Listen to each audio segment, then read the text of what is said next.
Deputy commissioner central में मजहबी हम आहंगी और क़ुव्वत के फ़रोग़ के लिए उलमाए कराम, आलिम दीन और समाजी तंजीमों के एजाज़ में एक पुरवकार अफ्तार शाइया का एहतमाम किया गया। इस हवाले से डिप्टी कमिश्नर एडमिनिस्ट्रेटर जिला बस्ती ताहा सलीम की जानिब से अफ्तार शाइया में बड़ी तादाद में उलमाए कराम और समाजी रहनुमाओं समेत दीगर अफराद ने शिरकत की।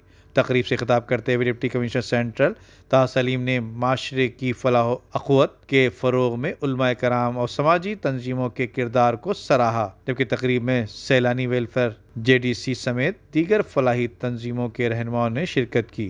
जबकि इस हवाले से उलमाए कराम और समाजी रहनुमाओं का डिप्टी कमिश्नर की जानिब से इजहार तशक्कुर किया गया। Nadeem Siddiqui, M7 city news, Karachi. अपने लिए तो सब ही जीते हैं इस जहां में, है जिंदगी का मकसद औरों के काम आना।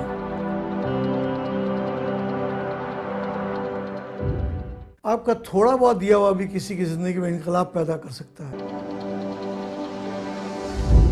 दुनिया में सबसे अच्छे लोग वही हैं जो दूसरों के काम आते हैं। रकम छोटी भी हो तो किसी चेहरे पर मुस्कुराहट आ जाए